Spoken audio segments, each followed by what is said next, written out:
Hello বন্ধুরা, আজকে আমার মনের মতো জিনিস আর কি পছন্দ, আমার খুব পছন্দ আলুর দম আর হলো গিয়ে এই যে ফ্রাইড রাইস। তো আজকে আমি খাবো ফ্রাইড রাইস আর হলো গিয়ে আলুর দম। তো বন্ধুরা খুব পছন্দ আমার প্রিয় জিনিস একদম। এই ফ্রাইড রাইসে কী কী দিয়েছে তোমাদেরকে বলছি।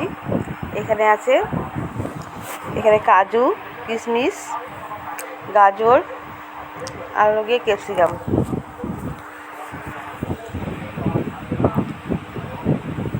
তো যতটা নিয়ে আসছে অতটা হয়ে যাবে, কারণ আমরা দুজন শুধু খাই, ছেলে আর আমার বর এগুলো খায় না, বেশি একটা পছন্দ করে না। তো আমরা দুজন খাবো। তো আমার তো খুব ভালো লাগে এগুলো, সেজন্য আমার জন্য নিয়ে আসছে।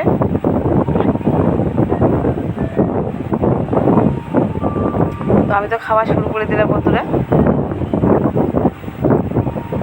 তার সাথে আবার তরকাও আছে।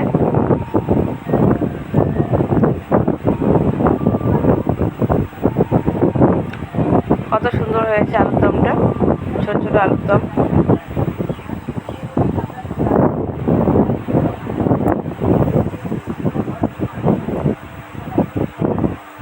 ফ্রাইড রাইসটা খুব ভালো হয়েছে। তো আমি তো খাচ্ছি। তো বন্ধুরা, চামচ দিয়ে খাওয়া আমার পোষাচ্ছে না, আমি এবার হাত দিয়ে খাবো, কারণ চামচ দিয়ে খাওয়া হচ্ছে না আমার, সেই জন্য ভাবলাম হাত দিয়ে খাই। তো খাচ্ছি এখন এখানে।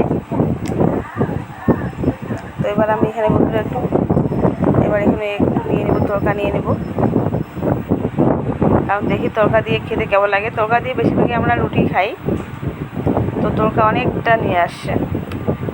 তো আমি ভাবলাম তরকা দিয়ে খাই কেমন করে। তো তরকা দিয়ে না এতটা ভালো লাগে না, ফ্রাইড রাইস দিয়ে ভালো লাগে, পনিরের তরকারি নাহলে আলুর দম, তার সাথে এত বেশি একটা ভালো লাগে না। এই যে এটা হচ্ছে রাজমা তরকাতে রাজমা না দিলে ভালো লাগে না। তরকার প্যাকেট পাওয়া যায়, আর তরকা যদি প্যাকেট পাওয়া না যায় তাহলে ওর অনেক রকম ডাক মিশিয়ে দিয়ে বানাতে হয়।